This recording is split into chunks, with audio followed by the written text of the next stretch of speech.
y a los mayores de 4, radiografía. Vean. La eco, pues, es, como les digo, primeros meses, y sirve para ver la cabeza femoral, cartílago, acetábulo. Y se puede tomar también así moviendo la cadera, la ecografía. Le hacen mover la caderita y toman el sitio donde está, entonces es una ecografía dinámica, ¿no? Que permite ver si se luxa, si es inestable, si se sale del acetábulo. ¿Vale? La tomografía también es útil, también se usa la tomografía, es útil para ver la anteversión o retroversión. Se sirve para ver bien el acetábulo, si tiene paredes anterior, posterior, o si está cuán luxado está la cabeza fuera del acetábulo. Otro examen es un examen radiográfico que se toma con sustancia de contraste. El contraste se va a dibujar los espacios y va a indicar en forma indirecta dónde está la cabeza, si está ocupada el acetábulo. Y cuando la cápsula distendida con el líquido de contraste es comprimido por el núcleo psoas, como que esa bolsa se divide en dos manchitas, se ven dos manchas de sustancia de contraste, y que se le llama reloj de arena, como el reloj de arena que tiene dos bulbos, ¿no? Que se voltea. Así más o menos se semeja esa imagen. Imagen en reloj de arena significa que está luxado, ¿no? Este examen también sirve para ver si el acetábulo está ocupado por tejido, porque el acetábulo se llena de un tejido conforme pasa el tiempo, que es lo que impide reducir, porque la cabeza intentamos reducirla, pero no entra bien porque está ocupado ese espacio, con un tejido que se llama pulvinar, es grasa, ¿no? Entonces este se llama artrografía. También sirve para controlar después de reducir. Entonces, diagnóstico por imágenes. Antes que aparezca el núcleo, lo más seguro es la eco, mejor el informe. Y después de los 5 meses, ya más seguro que esté el núcleo, entonces se toma rayos X. La artrografía ya sirve para ver en forma indirecta por la sustancia de contraste, ¿no? Y también para controlar si una cabeza se ha reducido bien.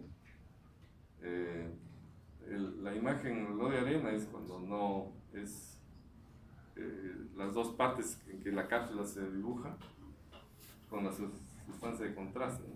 Si en el acetábulo hay un espacio de 7 milímetros, la cabeza no entra 7 milímetros, significa que está luxado. Hay luxación. Véale. Entonces, el examen físico. Los partos deben ser atendidos por neonatólogos. En Latinoamérica, en nuestro país, en nuestro medio, se carece no solo de neonatólogos, ni siquiera el pediatra, ¿no? Muchos son atendidos por obstetrices y por comadronas en el interior del país. Muchos partos atendidos por comadronas, no tengo mucho nacimiento. Pero es el neonatólogo el que debe recibir al recién nacido. Sale, el neonatólogo debe recibir y debe hacer un examen completo. Ahí se podrá detectar cualquier normalidad. Sinosis craneal, paladar hendido, estrés esofágica, un infarto, en fin, espina bífida, piebot, y las caderas, pues, ¿no? El neonatólogo, de eso carecemos. Entonces, al nacimiento debe ser visto por el neonatólogo y después el pediatra, pues en los controles del niño sano, debe saber evaluar las caderas y detectar a tiempo y derivarlo al ortopedista infantil para su tratamiento, si fuera o para descartar, ¿no? Mayores de 2 meses, les decía que puede encontrarse limitación para la reducción, asimetría de pliegues, que no es patognomónico, y un acortamiento femoral aparente o asimetría de longitud, ¿no? En mayores de 12 meses, ya cuando camina, pues va a haber alteración en la marcha hepática y en el emburo.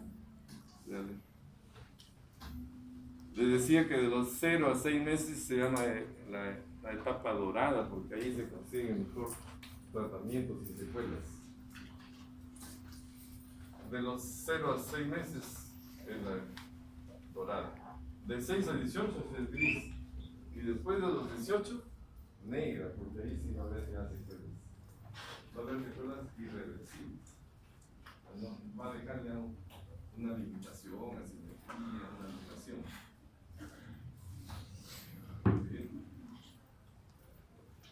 El tratamiento para esta enfermedad se hace de manera no quirúrgica en los primeros meses, con arneses. El arnés de Pavlik es muy popular, se usa bastante. También existen otras férulas, Dennis Brown, férula de Fresh, carbón rosa, tal el siguiente. Ese es el tratamiento ortopédico, o sea, no quirúrgico en menores de 6 meses. El doble pañal no es efectivo, no se puede confiar en el doble pañal, ni doble ni triple, porque la posición de abducción debe permanecer en forma ininterrumpida, y cuando se cambia el pañal pierde la posición. Dale. El tratamiento es sin operar, ¿no? Es cerrada, reducción cerrada. Entonces se aplica en los menores de 6 meses con el arnés de Pavlik. Tiene un 90% de éxito. Pero en mayores de 6 meses ya no es, el éxito no es tan bueno. Puede fallar. Y si el acetábulo tiene un tejido pulvinar, este es el que ocupa el espacio, la cabeza no entra, entonces la cabeza queda un poco descendida y a presión, porque el psoas que se inserta, ¿dónde se inserta el psoas? ¿Dónde se inserta el psoas? Entonces se dirige hacia arriba, ¿no? Tracciona contra el acetábulo y si está ocupado, falta atención. Esa tensión de la cabeza sobre el acetábulo, contra el acetábulo, ¿qué va a producir? Necrosis de la cabeza. Se llaman enfermedades de arnés, pero es por la presión. Déjale. Ese es el arnés de Pavlik, que tiene una banda para la línea intermamilar, así horizontal. Tiene 2 tirantes que van a los hombros, 2 correas anteriores, 2 posteriores y estribos. Arnés de Pavlik. Ejemplos de tratamiento no quirúrgico. Aquí a la izquierda una radiografía a 4 meses con un acetábulo displásico. Miren la posición con el arnés de Pavlik a los 8 meses, a los 2 años y a los 4 años, con resultado bueno, ¿no? Tratamiento no quirúrgico con arnés de Pavlik a los 4 meses. Siguiente. La reducción ortopédica es la reducción no quirúrgica. Como quiera que en el fémur hay insertados el psoas y aductor y tira hacia arriba, de acá, psoas ilíaco, y la cabeza está arriba, para reducir esta tensión, ¿cómo se disminuye? Se puede hacer previamente tracción de partes blandas. A los niños se le pone un sistema de tracción, skin traction C, tracción cutánea, y con un peso se tracciona. De esa manera los tejidos se estiran, se distienden, y cuando se reduce no va a haber mucha tensión, pues, ¿no? Se disminuye. También se puede hacer en forma quirúrgica la tenotomía, que vamos a ver luego. Pero esta distensión va a facilitar la reducción y evitar la necrosis de la cabeza. Entonces el niño no se opera, pero se pone bajo anestesia, se hace una manipulación para reducir y se coloca un yeso en posición humana. La posición es en flexión y aducción, ¿no? Porque así se centra mejor la cabeza en el acetábulo. La presencia de la cabeza en el acetábulo es lo que estimula al acetábulo para que se corrija. Como los niños que hemos visto que se cargan así, solitos se corrigen. Un gran porcentaje de displasias se corrigen sin que nadie se dé cuenta. Lo que vemos es un porcentaje bajo que no no se corrige. Pero en la mayoría de las displasias evoluciona espontáneamente a la normalidad. Entonces, tratamiento no quirúrgico, tracción de partes blandas, manipulación cerrada, abducción, inflexión, se inmoviliza con yeso y se puede previamente hacer un estudio para ver si ha entrado bien. ¿Y cómo se hace el estudio? Con la artrografía, ¿no? Ahí se verá si hay displasia leve, si está bien reducido,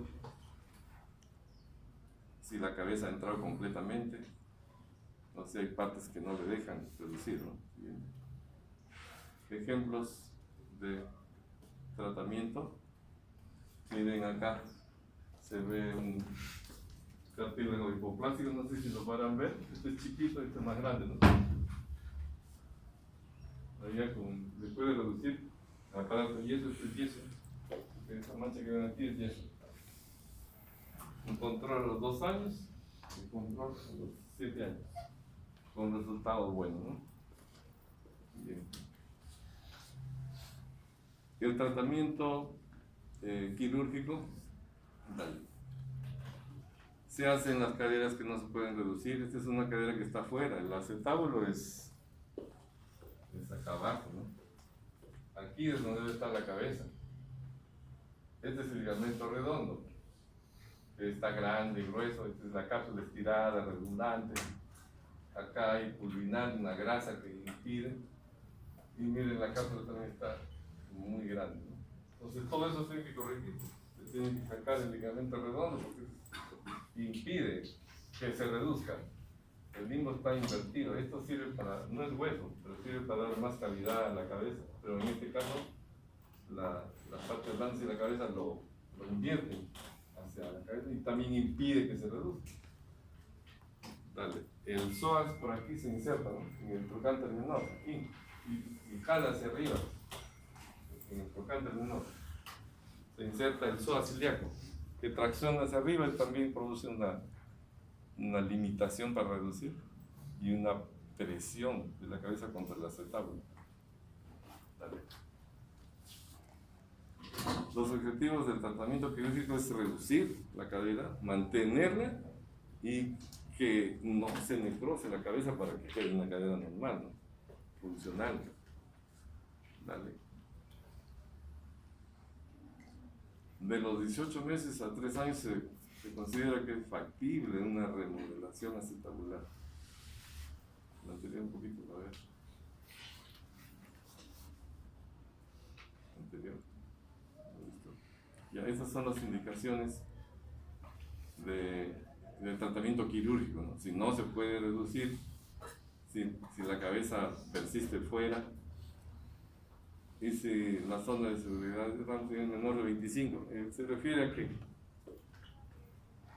a que la cadera debe de tener un rango de movimiento de 25 a 70 grados. Si es menos, se puede usar, si no está. Y si es más de 70, se puede usar por la presión de los pasos. Entonces, la zona de seguridad es de 25 a 55, 60 grados. Ahí es más estable la cadera, no se sale, no se va reducida, ya no se va a salir. Dale. ¿Qué alteraciones van a ver? Lo que hemos visto en la figura, el cótilo aplanado por falta de estímulo de la cabeza. Si la cabeza está afuera, el acetábulo no va a crecer, se queda plano. Y la cadera o el fémur displásico tiene un ángulo mayor, este ángulo, que es 130, 128, 130, en la displásica puede tener 160. Y además, la anteversión, si yo pongo el fémur así, el cuello no es paralelo al piso, tiene una anteversión. El cuello está dirigido de atrás para adelante, de afuera para adentro y de abajo arriba, ¿no? O sea, el cuello no es así, es un poco para adelante, el cuello. Pues en la cadera displásica tiene mucha anteversión, está bien anteversa. Esas dos cosas se tienen que corregir. ¿Cómo se corrige? Disminuyendo el valgo, se corta el fémur, se hace una osteotomía, se hace una cuña y se disminuye el valgo. Se saca una osteotomía de acá, adentro, ancho, de aquí, la punta del vértice. Se cierra, saca ese hueso, se cierra, entonces va a disminuir el valgo. Y la anteversión, al mismo tiempo, se desrota. Si está con mucha versión, se rota para adentro y se corrige la rotación aumentada. Por eso se llaman osteotomías varizantes y desrotadoras. El neopótilo es donde se aloja la cabeza arriba, fuera de su sitio, ¿no? Todas estas alteraciones hay que corregirlas. La cápsula redundante es una cápsula estirada, grande, que sobra cuando se reduce. El rodete es lo que está alrededor del acetábulo y que si se invierte no le deja entrar a la cabeza. Y el ligamento redondo hipertrófico tampoco deja que se reduzca. El pulvinar es el tejido que ocupa el acetábulo donde debe estar la cabeza, pero por el tiempo que estaba afuera se llena de ese tejido que hay que sacarlo. Siguiente. Esto es lo que se hace en el tratamiento quirúrgico, la tenotomía de aductores. Los músculos que traccionan al fémur hacia arriba, fuera del acetábulo, van a dificultar, y si se hace a la fuerza, pues va a quedar a presión y se necrosa la cabeza. Entonces hay que cortar el psoas. Hay que cortar el psoas y el aductor mediano, que tracciona, para que esté un poco más relajado. Igualmente, si el pecho está muy parado, hay que hacer osteotomía de pelvis. Se corta la pelvis para corregir el acetábulo, para dar más cabida, más el ángulo, corregirlo. Así como las osteotomías que hemos dicho acá, ¿no? Entonces, esa osteotomía de pelvis y osteotomía del fémur. Si está muy arriba, como la que hemos mostrado, y no va a bajar demasiado, se tiene que sacar un fragmento de hueso para cortar el fémur y pueda bajar a su sitio. La osteotomía se puede hacer en el fémur proximal o en el fémur distal. Se corta y se pone una placa. Véanle. ¿Ven ustedes ahí las osteotomías? Son cortes que se hacen en el fémur, se ponen unas placas. Ahí se ha corregido el ángulo, el valgo. Esas son osteotomías varizantes. Este huesito que ven acá, ¿lo ven? De base ancha aquí adentro. Se saca y se cierra. Entonces al cerrar el ángulo disminuye. Y al mismo tiempo se hace la desrotación. Si tiene mucha anteversión, se rotan. Y se corrigen ambas cosas. La anteversión acentuada y el valgo. Y ahí también ven las osteotomías de pelvis, ¿no? Aquí abajo a la derecha, en rojo, si un acetábulo está muy parado, pues se corta el ilíaco y se bascula la parte de abajo. Entonces con eso se corrige el ángulo del acetábulo que está muy parado, muy vertical, aumentado. ¿Se entiende? ¿Se ve? La mayoría están dormidos.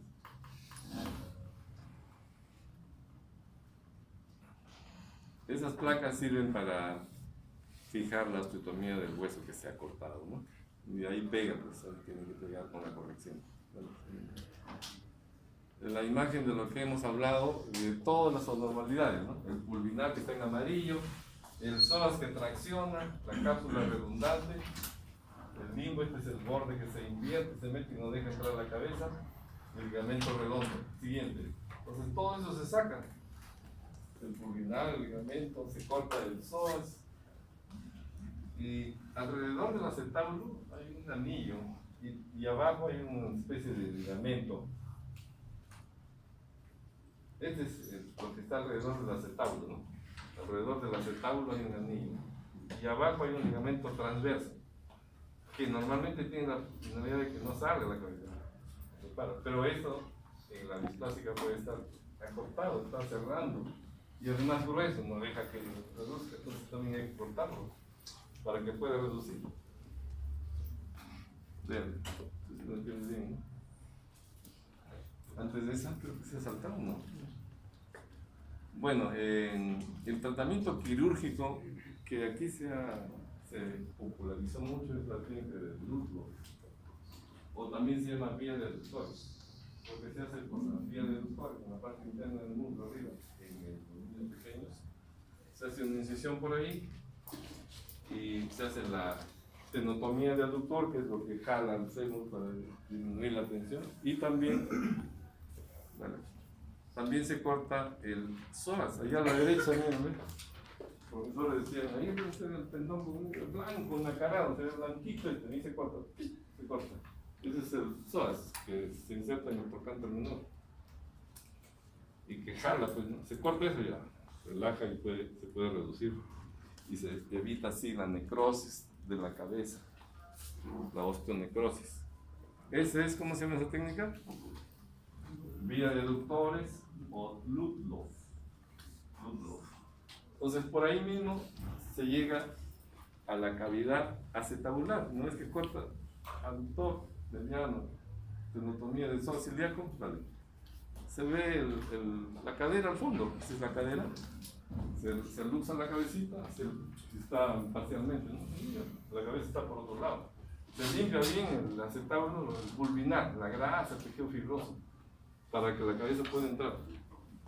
Se reduce y se puede cerrar la cápsula. ¿Vale? Ese es el tratamiento quirúrgico de la displasia de cadera o la luxación, la técnica del Ludlow. Ejemplos. Miren la imagen arriba a la derecha, digo a la izquierda, con el cartílago de crecimiento. ¿Dónde está? ¿En qué cuadrante? Inferoexterno. Y acá está normal, ¿no? Pero miren este ángulo de aquí, este ángulo acetabular comparado con este, aquí está aumentado, es displásico. Se intenta reducir y no se logra, entonces, tratamiento quirúrgico. Allá, al año, un año de edad, al año postquirúrgico, se ha logrado una corrección del acetábulo y unos controles a los 8 y 14 años con resultados buenos, ¿no? Cuando el cartílago se ubica en el cuadrante superoexterno, ¿cuál es el diagnóstico? Luxación. Y cuando está así como este, no está en el superior, está en el externo sobre el inferior. ¿Cuál es el diagnóstico? Subluxación.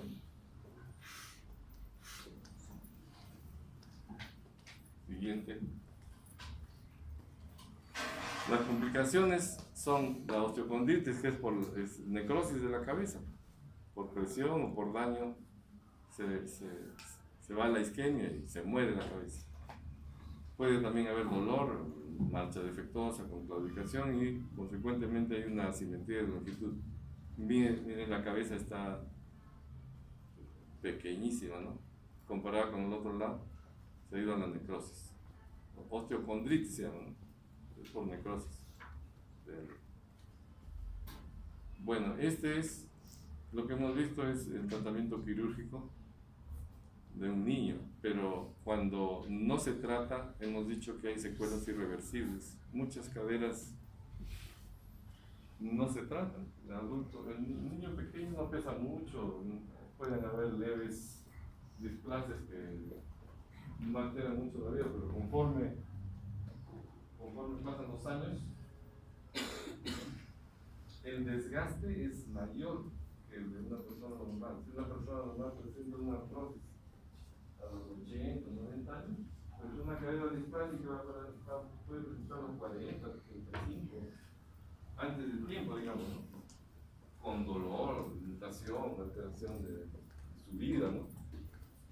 De su labor. Y eso hay que evitar. Cuando ya el adulto tiene daño en la cabeza, ya no hay nada que hacer, solamente poner prótesis. Entonces esto es lo que hay que evitar.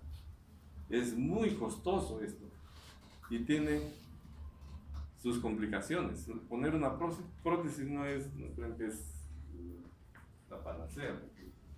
Se infectan, duran 10 años, se gastan. se rompen, se rajan, se hunden y sigue el calvario. Entonces, para evitar esto hay que diagnosticar en el recién nacido y máximo los 6 meses, antes mejor. ¿Preguntas? Entonces, una cadera displásica se gasta antes del tiempo, un joven. Miren, esta cabeza está parcialmente afuera, porque el acetábulo tiene poco continente, no contiene la cabeza. Es una cadera displásica. Miren, acá la cabeza está toda dentro, es más grande, más curva, es más aplanado, está un poco afuera. Esto se va a la artrosis, duele, limitación, no pueden más, y termina en prótesis. Ninguna prótesis va a ser igual que una cadera normal. Dale. Entonces, hay que conocer esta entidad y evitar las secuelas. Miren esas dos caderas afuera, ¿ya? Las dos caderas están afuera. Tiene neocótilo. Hay que prevenir. ¿Ya? Siguiente. Otra entidad que vamos a ver es esta, cuya imagen es característica. Una vez que la ven ya no se olvidan, es el pivot. Pivot tiene varios sinónimos. Pie equinosambo, torto o clafoot. Tiene 4 componentes, ¿vale? 4 características. Se debe pues a una alteración compleja del pie, ¿no? Es equino, varo, aducto y cabo. Eva, aduca. Eva, educa. Equino, varo, edu, es aducto y cabo. Siguiente. Es relativamente frecuente, la incidencia es 1 por cada 1000 nacidos vivos, 50% es unilateral. Predominancia en sexo masculino y puede coexistir con otras enfermedades, como displasia de cadera. La causa, pues, tampoco no se conoce, es controversial, ¿no? Se habla de factores mecánicos, genéticos, y se dice que hay un desequilibrio neuromuscular. En la ruptura del equilibrio de los grupos musculares se ha llegado a comparar con los puntos cardinales, ¿no? Los tensores son como el norte, los flexores como el sur, y al lado de afuera están los ligamentos del tobillo, los peroneos tragalinos, peroneo calcáneo, y hacia dentro del foideo, la cápsula. Se ha llegado a establecer que hay un desequilibrio con 4 puntos cardinales. Véale. Bueno, ya hemos dicho que pues tiene 4 componentes. El equino es el pie hacia abajo, ¿no? Flexión plantar. El cabo es aumento de la curvatura o del arco longitudinal. Lo contrario de pie plano, es bien acentuado la curva. Pie cabo. El varo consiste en que la planta del pie se va hacia adentro. Y el aducto, que gira hacia adentro, pero solo la mitad distal del pie es que se deforma hacia adentro. Ese es el aducto. Y normalmente tenemos el peroné, que es más atrás de la tibia, ¿no? El peroné es, si queremos ponerlo al mismo nivel, tendríamos que hacer una rotación interna del pie, ¿no? Cuando queremos ver rotación interna de 15 a 20 grados, ahí están a la altura. Pero normalmente el peroné es más posterior, pero en este caso se ponen a la misma altura, incluso puede ponerse delante el peroné. Dale. ¿Se acabó? Entonces, hay una alteración de la parte blanda solamente en el principio, al inicio. Pero conforme persiste esta deformidad, se va dañando progresivamente todo, no solo las partes blandas. se altera la cápsula, los ligamentos, músculos y piel. La cápsula pues se estirará en la parte convexa, ¿no? Y se retraen hacia adentro. Si persiste la deformidad, los huesos que van creciendo también se alteran, van tomando una forma anómala y el tratamiento ya va a ser más difícil. ¿Sí? Las deformidades que se establecen son el astrágalo gira medialmente y se coloca en flexión plantar desde el astrágalo vertical. El escafoides igual se desplaza hacia adentro y se luxa del astrágalo. El cuboides igualmente hacia adentro y lo arrastra el escafoides. Y el calcáneo se moviliza en sus tres ejes. Gira hacia adentro, se verticaliza y se recuesta sobre su cara externa, ¿no?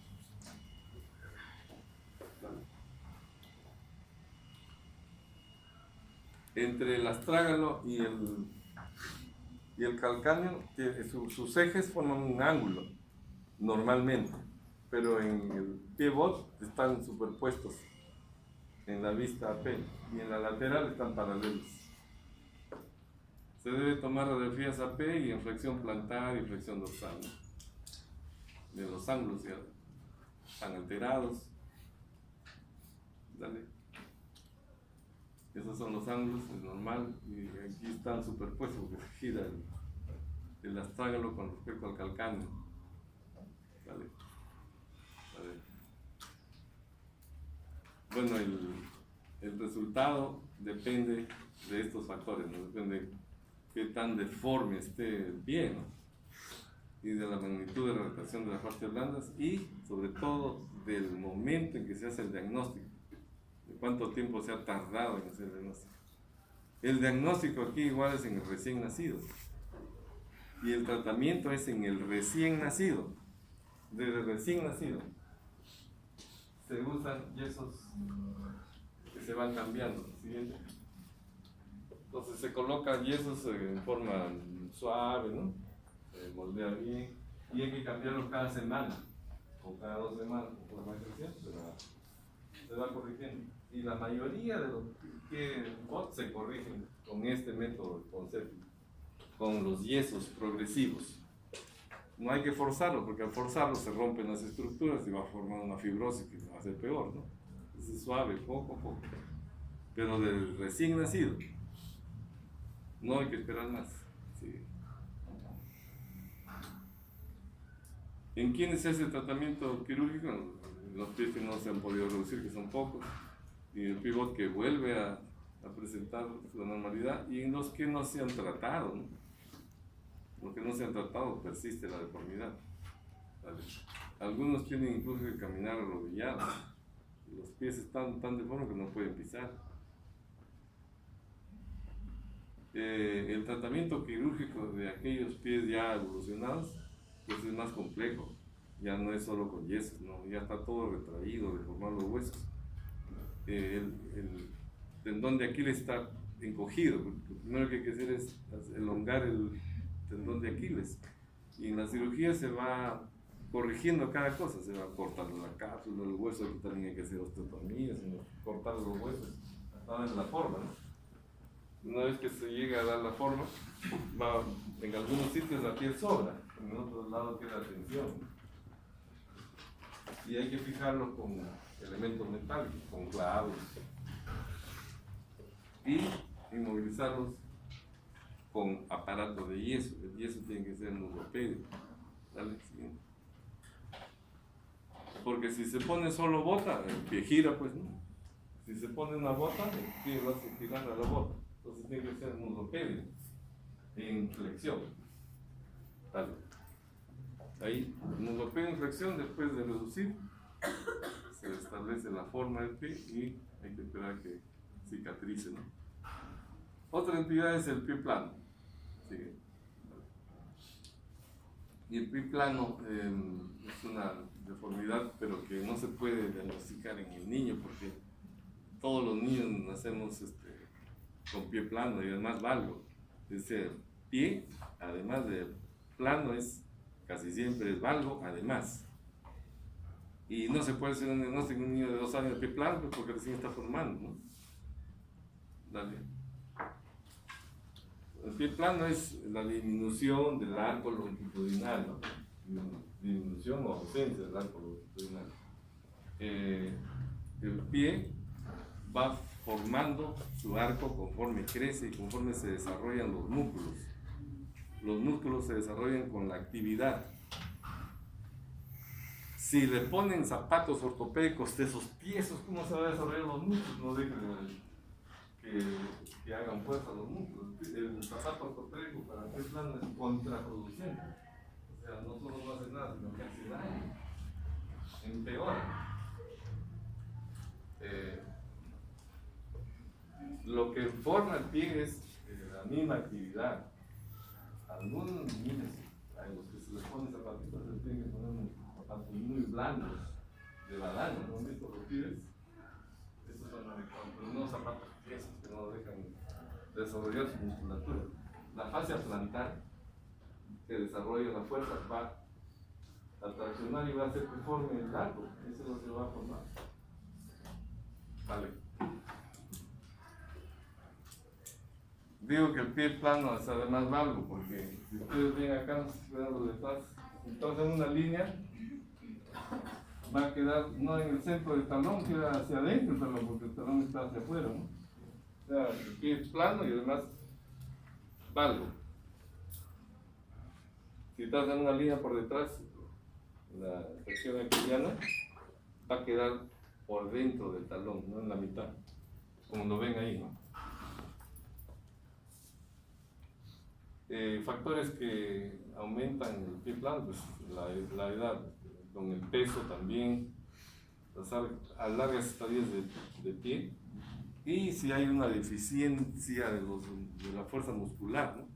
Las niñas les mandan que practiquen ballet, porque así desarrollan los músculos, caminar en arena, y que camine el niño, conforme camina va formando su arco, ¿vale?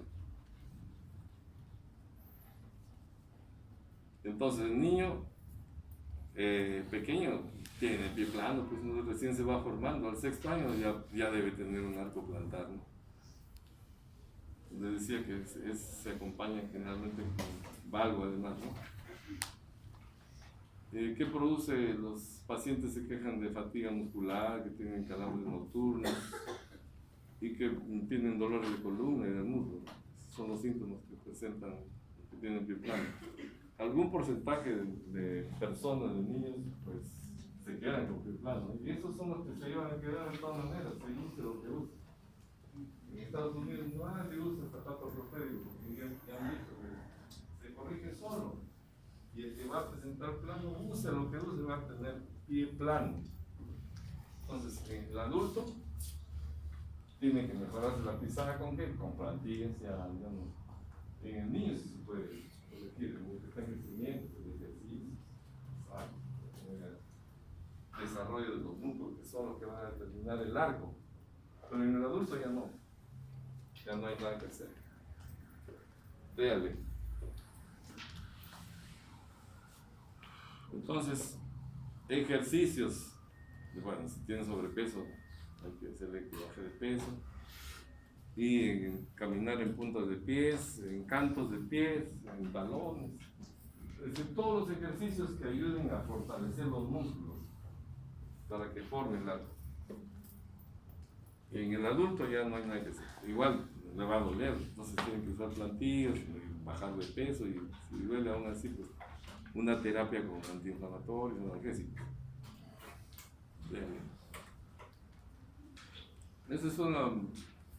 Hay unos aparatos que sirven para determinar qué tan plano es el pie y están conectados con una máquina electrónica que, según la deformidad, hacen la plantilla, ¿no? Hacen la plantilla para el paciente según el plano que tenga, qué tan plano sea. Pie plano valgo. Esta es otra entidad cuyo nombre vulgar es juanete, ¿no? Es una desviación del primer alus hacia afuera y el metatarsiano hacia adentro, ¿no? Este es el ángulo normal, vean. Y aquí está alterado este ángulo. Entonces el dedo se va hacia afuera y el metatarsiano hacia adentro. Esta angulación puede llegar a subluxar, o sea, se sale de su sitio, se subluxa la falange proximal del alus. Y acá hay un sesamoideo que también se altera. Aquí se inserta un tendón que acentúa la deformidad, tracción, acentúa la deformidad. Más adelante vamos a ver que cuando hay alteración de este ángulo hay que corregir, haciendo una osteotomía del metatarsiano para corregir. En la parte distal e interna del primer metatarsiano se forma un bunion, aquí crece, la bursa se engruesa, acá se engruesa, y la deformidad causa dolor en el calzado, el uso de calzado, de atleta. Cuando se opera hay que extirpar esta parte, esta excrescencia, el bunion, corregir el ángulo y pasar la parte blanda para que se alinee. Puede coexistir con alteración de los otros dedos, especialmente en pacientes reumáticos. Puede haber dedo en gatillo, dedo traslapado que se pone uno encima del otro, y dedos en garra, ¿no? Se doblan las interfalanges. En reumáticos. Los sesamoideos se luxan también. Entonces el dedo gordo hacia afuera. El extensor propio es el que tracciona más la falange y acentúa la deformidad. Y se subluxa la base de la falange proximal, ¿no?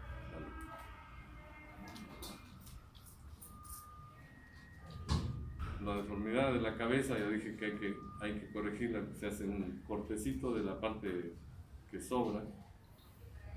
Crece, hay una excrescencia en el hueso y de bursa.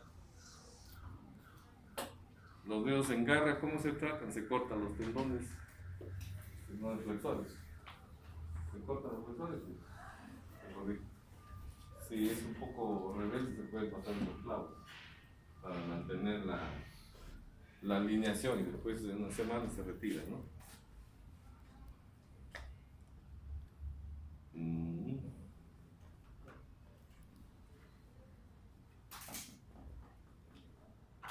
Entonces, en la articulación metatarsofalángica hay una alteración, una subluxación y puede haber una artrosis. Eso da dolor. Y el bunion también duele por la presión del calzado. Bien. Se dice que el tratamiento es preventivo. O sea, hay que evitar que se presente esto. ¿Cómo? Hay que usar calzado adecuado, ¿no? Los tacos altos, muy altos, son lo que incrementa la probabilidad de alus valgus. Se debe usar zapato adecuado, no apretado. Calzado debe ser cómodo. Cuando se establecen esas alteraciones que producen mucho dolor, pues hay que corregirlo quirúrgicamente y muestra la desviación del ángulo que les he dicho, pues, con una osteotomía y aquí fija con un tornillo. Esto ha estado desviado. Ha corregido, fija con un tornillo y los dedos en garra, se seccionan la parte blanda, se endereza y se ponen los clavos para mantener la alineación y se quede así, pues, cicatrice. Vale. ¿Preguntas? Pregunten.